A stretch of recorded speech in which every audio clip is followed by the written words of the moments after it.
Bienvenue et bonsoir. Madame l'ambassadrice, Monsieur Dufimier, bonsoir. Je prends juste deux petits mots, je vous dirai deux petits mots pour remercier d'abord le comité de coopération du Laos d'avoir choisi l'Institut français pour cette soirée qui va être consacrée à l'agroécologie, qui est un sujet vaste, mais en présence d'un des plus grands spécialistes du domaine. Donc je vais tout de suite passer, pour ne pas perdre de temps, la parole à Manieva Dvoracha, qui est la directrice du CCL, qui va vous expliquer un peu plus le déroulement de la soirée. Merci. Bonsoir tout le monde. Je vais aussi dire quelques mots parce que Marc l'a dit qu'il a besoin de temps pour parler. Donc il m'a autorisé que 2 minutes. Donc juste pour vous remercier d'être venu aussi nombreux. Et on est très contents. Et comme vous le savez, le CCL est une ONG français qui fait la hausse maintenant 37 ans. Et je crois que pendant 37 ans, on a des choses à partager avec vous. Et on est très contents de pouvoir organiser cette conférence, surtout d'accueillir M.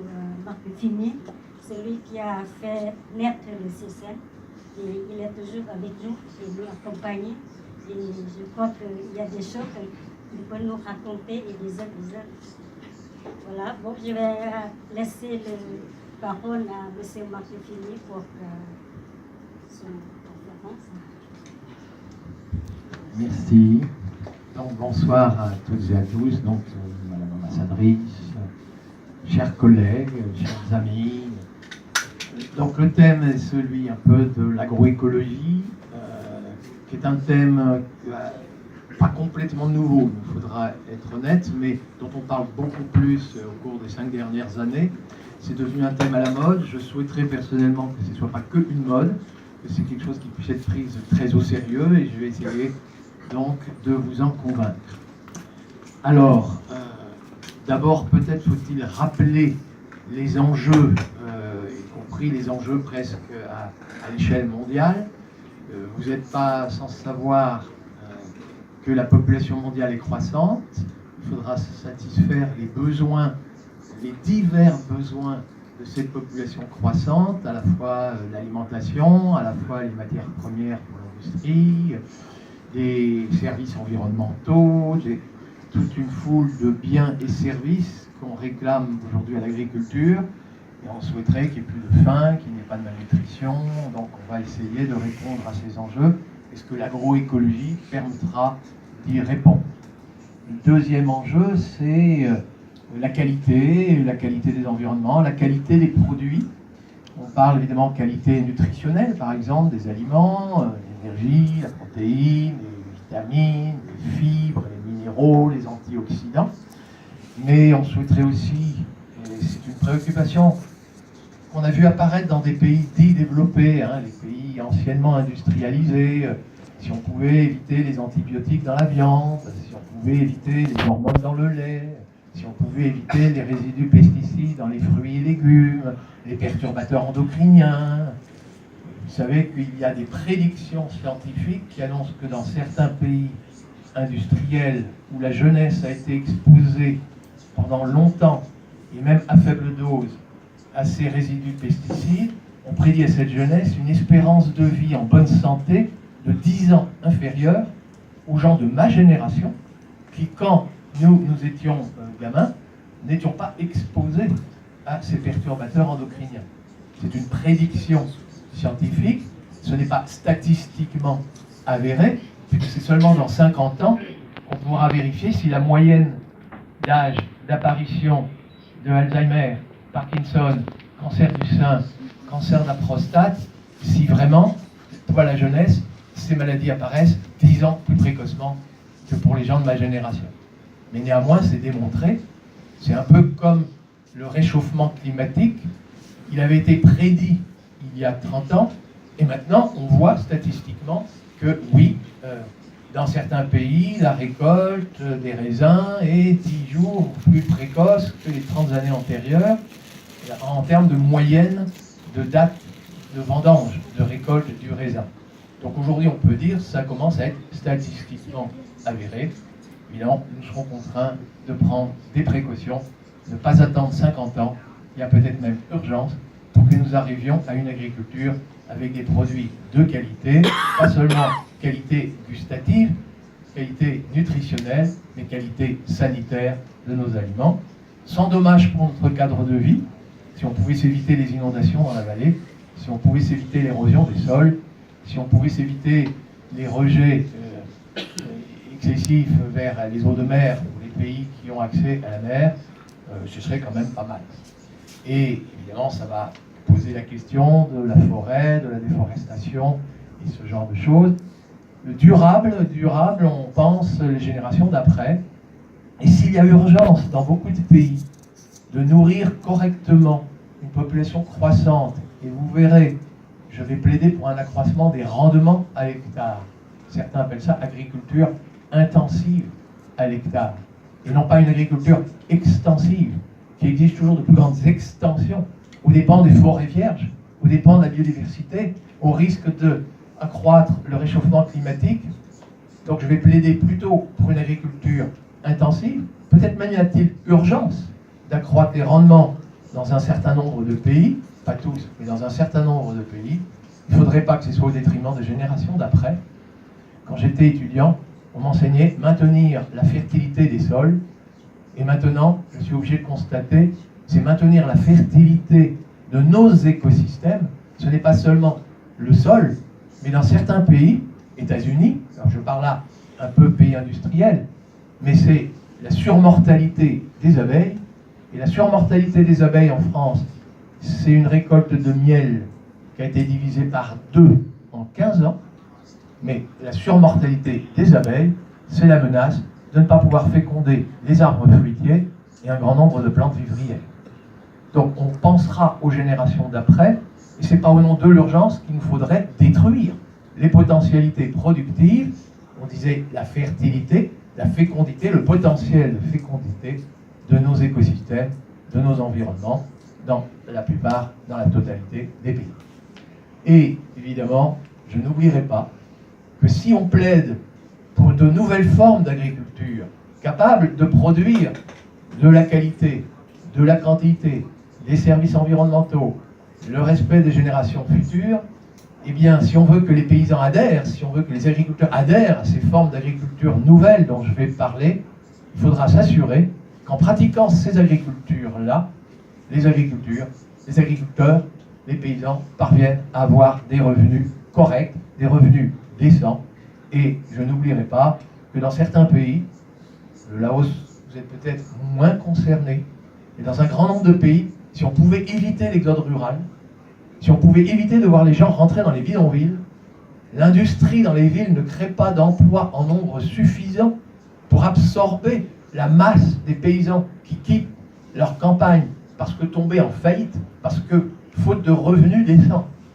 Alors, je pense que si on veut éviter les mouvements migratoires massifs à l'échelle mondiale, c'est pas seulement des gens d'Afrique subsaharienne qui migrent vers l'Europe, mais c'est aussi des gens des Philippines qui migrent vers le Moyen-Orient, c'est les Mexicains qui migrent en masse vers les États-Unis, c'est des paysans, des gens dont les parents étaient paysans, tombés en faillite, qui dans les bidonvilles ne trouvent pas d'emploi et cherchent des revenus à l'extérieur. C'est source de problèmes à l'échelle mondiale. Écoutez, si on pouvait s'éviter ça, je trouve que ce serait très bien. Voilà les enjeux. Alors on me dit, mais les politiques, ils doivent faire des choix et mettre des priorités. Il nous faudra faire tout ça à la fois. Je suis désolé. Il nous faudra penser aux générations futures, il faudra accroître les rendements, il faudra faire des produits de qualité, il faudra produire des services environnementaux. On est obligé de faire tout ça à la fois. Et le contexte, il n'est pas drôle. Le contexte, c'est celui du réchauffement climatique global. Et précisément, le réchauffement climatique global, ça veut dire pour les agriculteurs qu'ils vont devoir s'adapter. S'adapter à une température plus élevée, ça peut paraître facile. Si les fruits mûrissent un peu plus tôt, on récolte un peu plus tôt. Ça, c'est facile. Mais ça devient compliqué. Parce que le réchauffement climatique global, c'est un dérèglement. C'est une intensité et une fréquence accrue des accidents climatiques. Les cyclones, les tempêtes, les canicules, les sécheresses, les inondations. à la fois plus fréquentes et avec des accidents plus dévastateurs. Un climat plus aléatoire. Alors dans notre jargon, on dit qu'il faudra mettre des systèmes de production agricole plus résilients. Résilient, ça veut dire plus robuste face à ces accidents. Arrive une inondation, tout n'est pas perdu. Le revenu ne s'effondre pas. L'agriculteur pourra survivre. Et l'écosystème, l'environnement lui-même, s'il y a les inondations qui attaquent telle ou telle partie de l'écosystème, mais tout ne sera pas ravagé, il y aura des productions, il y aura un environnement qui pourra retrouver ses potentialités d'avant. On dit mettre en place des systèmes de production agricole plus résilients et vous allez voir, ça veut dire plus diversifiés. Vieil adage paysan, on disait en France, ne pas mettre tous ses œufs dans le même panier. Si je tombe avec tous mes œufs dans le même panier, je perds tous mes œufs, c'est foutu, vaut mieux disperser et c'est une mesure de précaution. Le réchauffement climatique global, c'est aussi des mouvements migratoires d'insectes, d'oiseaux, de plantes sauvages qui migrent à des vitesses différentes. Imaginez, c'est déjà démontré dans le sud de la France, des oiseaux qui migrent de 200 km. Et pendant le même laps de temps, du sud vers le nord, pour chercher des régions, puisque le réchauffement, on va aller plus au nord des régions qui étaient fraîches et qui se sont réchauffées et retrouver un climat semblable. Eh bien, les oiseaux migrent de 200 km. Les papillons, 100 km. Les oiseaux ne trouvent plus les chenilles. Extinction d'espèces. Et les chenilles ne sont plus mangées par les oiseaux. Ravage sur les cultures. Oui, l'adaptation, ça va être hyper compliqué. On va devoir rapidement s'adapter à ce dérèglement et on n'a pas encore aujourd'hui tous les modèles prédictifs de ce qui va se passer sur les interactions entre oiseaux, chenilles, papillons et le reste. Et puis, évidemment, on peut demander aujourd'hui aux agriculteurs, j'espère d'ailleurs qu'un jour, on rémunérera les agriculteurs pour ce service, on leur demandera de moins émettre de gaz à effet de serre, gaz carbonique, le dioxyde de carbone, le méthane et le protoxyde d'azote. Si l'agriculture pouvait émettre moins de gaz à effet de serre, moins contribuer au réchauffement, peut-être même les agriculteurs mériteraient-ils d'être rémunérés. Et on pourrait même, éventuellement, faire en sorte que l'agriculture séquestre du carbone, prenne du carbone du gaz carbonique et parvienne à le fixer dans la biomasse végétale, dans les végétaux, dans le monde vivant d'abord, et ensuite dans l'humus des sols. On en reparlera. Le contexte, dans un grand nombre de pays, je dois dire, je découvre que ça faisait quand même 5 ans que je n'étais pas revenu ici dans votre pays, et j'ai découvert quand même que ça construit, et peut-être au détriment des meilleures terres agricoles. Et si vous allez à Pékin, si vous allez à Shanghai, si vous allez à Hanoï, dans le fleuve Rouge, alors là, les meilleures terres agricoles, la vitesse avec laquelle l'expansion urbaine, la construction éventuellement d'aéroports, ce genre de choses, ruine, enfin détruit des terres agricoles, alors que la population est croissante, ça nous pose des problèmes. Oui, sans doute, encore, dans beaucoup de pays, faudra-t-il accroître les rendements. Alors évidemment, le contexte, toujours pas drôle. On sait que les énergies fossiles sont fossiles. Certes, on va dire, on va trouver du gaz de schiste. Je ne sais pas si au Laos, on envisage d'exploiter du gaz de schiste. Je vais vous dire, je ne vous le souhaite pas. Mais c'est un vain espoir. L'énergie fossile, elle est fossile. Elle est en voie de disparition. Elle ne se renouvelle pas à l'allure où on la retire, où on l'utilise, où on l'exploite. Donc on va devoir être très économe en énergie fossile, mais il va falloir être très économe, mais néanmoins on en a impérativement besoin, le phosphate. Et c'est peut-être sur le phosphore, donc les phosphates, où il y a le plus de crainte pour l'avenir. On nous annonce que d'ici 3 à 4 décennies, les mines de phosphate, le coût d'exploration Et le coût d'exploitation de nouvelles mines de phosphate va devenir de plus en plus coûteux. Oui, il nous faudra être très économe en phosphore, mais la plante a besoin de phosphore, nous avons besoin de phosphore, pas seulement pour phosphorer, mais nous en avons besoin. Il faudra être très économe et éventuellement chercher du phosphore ailleurs que dans les mines de phosphate. Je poursuis. Les mouvements migratoires. Dans ce contexte d'aujourd'hui, l'idée de pouvoir maintenir avec des revenus décents un nombre correct d'agriculteurs, c'est loin d'être une idée idiote. En tout cas, dans un très grand nombre de pays, il y a urgence de ralentir l'exode rural parce qu'il n'y a pas les emplois en ville et les gens migrent dans des conditions souvent déplorables. Est-ce que vous me permettez, pendant un petit moment, de dénoncer les erreurs du passé? Ces erreurs du passé étaient, vous allez voir que je ne désigne pas de coupable. Je ne montre pas telle ou telle catégorie du doigt en disant « Ah, c'est vous le responsable ». C'est plus compliqué. Mais il est clair qu'on disait déjà, il y a plus d'un siècle dans les pays industriels, et il y a une cinquantaine d'années dans les pays du Sud, on disait il faut accroître les rendements à l'hectare. C'est pas idiot. Mais du coup, on a dit à des agronomes, à des généticiens, à des gens qui me ressemblent, on leur a dit bah, écoutez, s'il faut accroître les rendements, alors au moindre coût, oui, au moindre coût, on disait au moindre coût monétaire. Si vous pouviez produire davantage et au moindre coût monétaire, vous allez pouvoir conquérir des parts de marché et la nourriture et les produits agricoles seront moins coûteux pour les peuples. C'est ce qui a été demandé. En même temps, oui, monétaire, voilà. On a oublié qu'il pouvait y avoir d'autres coûts. Quand l'humus d'un sol disparaît, est-ce qu'on compte la disparition de l'humus dans la comptabilité de la ferme? Moi, on m'a enseigné la comptabilité agricole. Je n'ai jamais vu un seul enseignant me dire, on me dit 2 veaux meurent, mettez ça dans la colonne de gauche, colonne perte. Quand on détruit l'humus, on ne dit rien. Quand les abeilles disparaissent, on ne dit plus rien. Donc il y a des coûts qui ne sont pas pris en compte dans la façon de concevoir ce qu'on a appelé la modernisation agricole. Un certain nombre de coûts, des coûts environnementaux, des coûts sanitaires, des coûts multiples, n'ont pas été pris en compte. Ça, c'est un problème.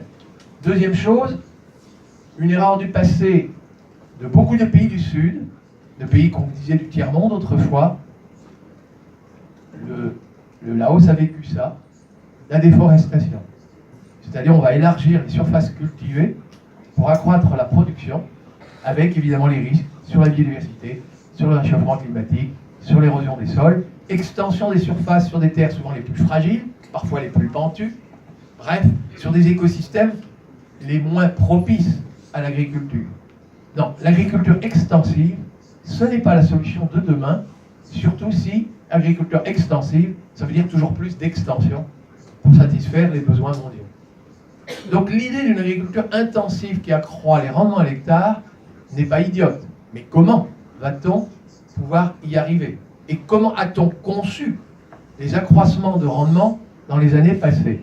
Et c'est là où je dis, on a demandé à des gens qui me ressemblent de mettre au point des variétés végétales à haut potentiel de rendement, capables de donner de très hauts rendements à l'hectare. On a dit ça des généticiens. Un très haut potentiel génétique de rendement. C'est que génétiquement parlant, capable de donner de très hauts rendements à l'hectare. Vous allez me dire, où est l'erreur?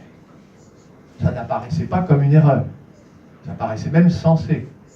Alors on a dit à ces agronomes une deuxième chose. La recherche agronomique coûte cher. Vous coûtez cher. Si vous mettez au point une variété à haut potentiel de rendement, s'il vous plaît, ce n'est pas pour 3 km². Il faut que ce soit pour les plus grandes surfaces possibles. Faites-nous des variétés passe-partout. Tous les gènes dans la génétique des plantes, tous les gènes porteurs de caractéristiques trop locales, d'adaptation trop locales, alors vous éliminez. On doit pouvoir semer les mêmes variétés sur différents écosystèmes le plus passe-partout possible. Et puis on a dit aussi à ces agronomes de faire vite. Il fallait démontrer très vite que pour avoir une variété qui va être qualifiée d'améliorer, vous pouvez mettre des guillemets derrière améliorer, mais avant de dire cette variété est améliorée, vérifiez que dans les expériences multilocales, cette variété a donné des rendements supérieurs aux autres au moins 95% des fois. On ne va pas vendre une semence en disant elle est améliorée si plus de 5% des fois elle a donné un rendement inférieur aux autres. Marge d'erreur faible. Résultat, ben il fallait faire vite. On a fait, toutes choses égales par ailleurs, on interdit aux sangliers, aux phacochères et aux animaux sauvages de piétiner les variétés. Il fallait que les rendements à tel endroit, les différences de rendement soient imputables à la génétique, mais surtout pas aux insectes, donc 0 insectes. On a fait les essais, on a fait les expériences avec des insecticides. Il ne fallait pas qu'à un endroit, la différence de rendement soit imputable à des nématodes, on a dit mettez des nématicides. Il ne fallait pas qu'à un autre, des araignées, acaricides, des champignons, fongicides, des mauvaises herbes, des herbes adventices, herbicides, que des produits en cide, des produits qui tuent. Et voilà le problème. Il n'y avait pas l'intention de tuer. Y compris les premiers agronomes qui ont procédé ainsi n'étaient pas des actionnaires de Monsanto, de Bayer, de BASF ou de je ne sais quelle grande entreprise privée. À l'époque même, c'était des agronomes de service public. Mais pour faire vite, et en mettant l'accent sur la seule génétique, on est parvenu à mettre très vite des variétés à haut potentiel de rendement, capables de donner de très hauts rendements à l'hectare, à une condition, 0 insectes, 0 araignées, 0 herbe adventice, 0 nématode, 0 champignons, que des produits en cide. Et du coup, on arrive aujourd'hui, effectivement, avec parfois des résidus en pesticides dans notre assiette, les troubles de la fertilité, les cancers hormonodépendants, les maladies neurodégénératives, c'est les résidus de ces produits en cide. Il n'y avait pas l'intention de nous le faire ingurgiter, mais la conséquence, elle est quand même qu'aujourd'hui, on est capable de donner des rendements supérieurs avec des plantes très exigeantes.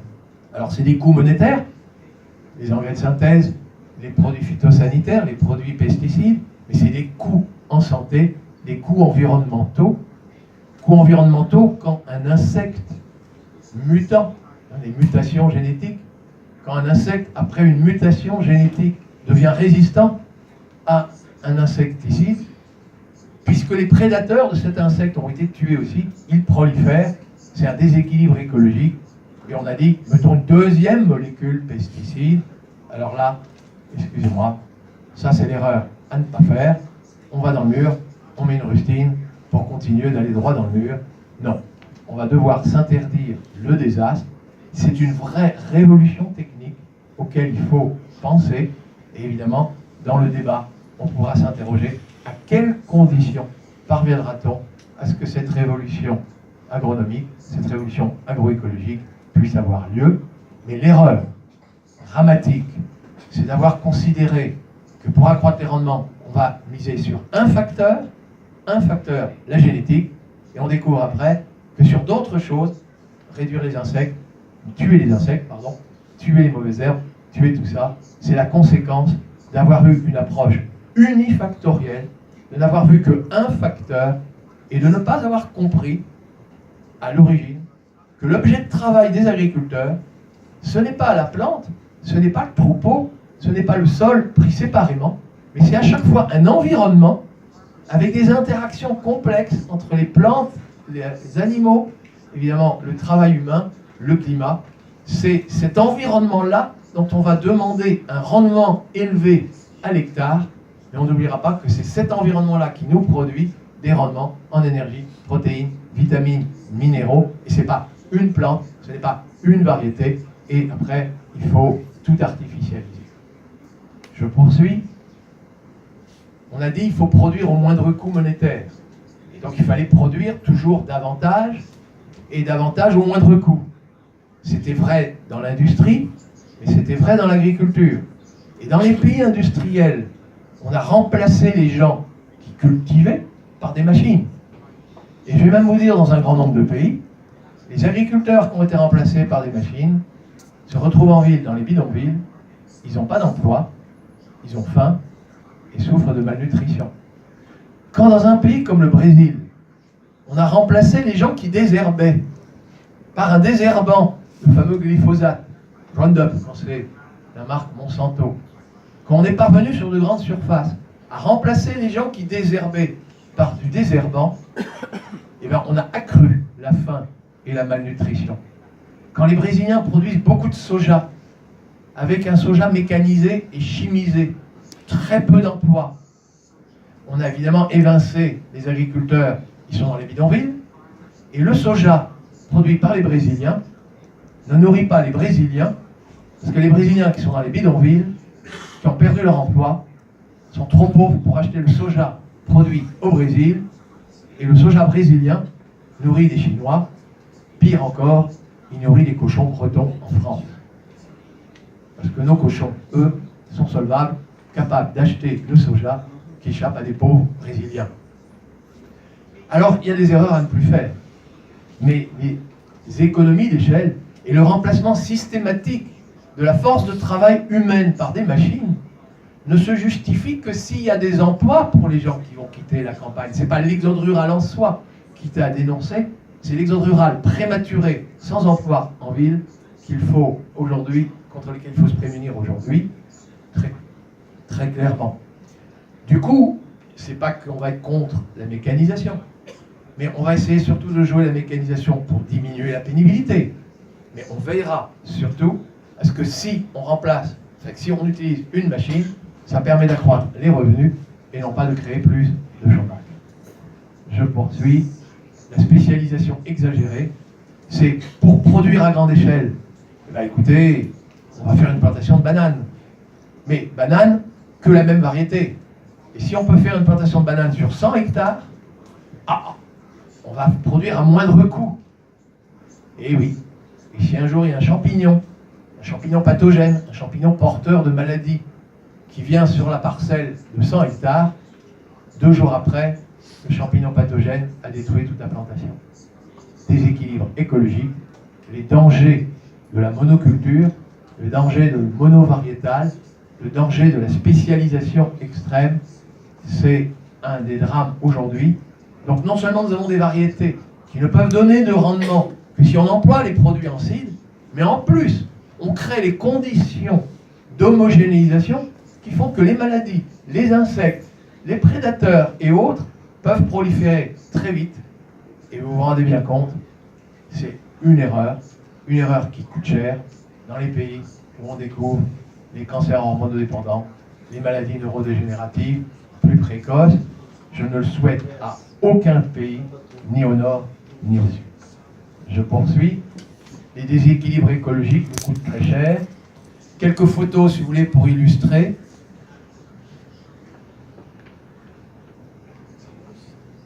Cette photo a été prise au Laos, dans la province de Sayaburi. Danger. Danger parce que peut-être, évidemment, labourer sur des pentes comme ça, déjà, conduire le tracteur, c'est pas facile. Mais vous l'avez vu, c'est le risque d'érosion, c'est le déboisement, c'est évidemment, ça contribue au réchauffement climatique. Et c'était pour une production à l'époque, était le cotonnier, aujourd'hui c'est sans doute le maïs.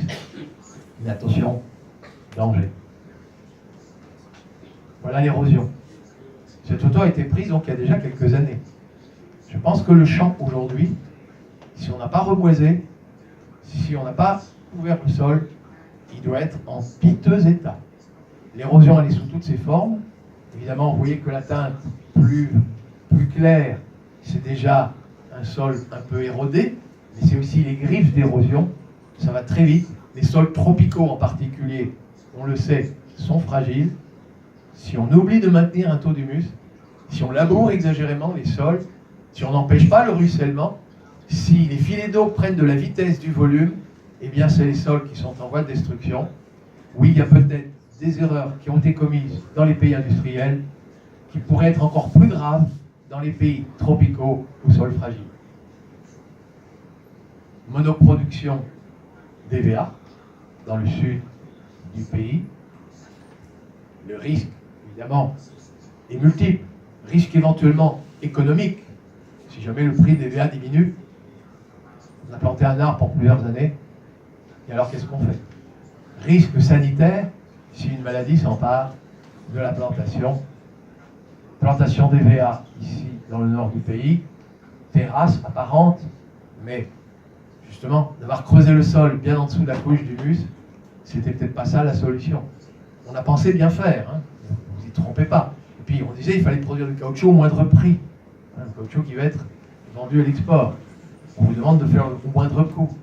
Mais en fait, ça peut coûter très cher en perte de potentialité. Alors allons-y. Si vous êtes d'accord, on va positiver, on va revenir optimiste. Y a-t-il une alternative pour que tout le monde puisse manger correctement, durablement, satisfaire des besoins divers dans tous les pays du monde, les pays du Nord, les pays du Sud, les pays tropicaux, Y a-t-il des solutions? Si vous me supportez encore, pendant un petit quart d'heure, j'ai envie de vous faire un petit cours d'agroécologie.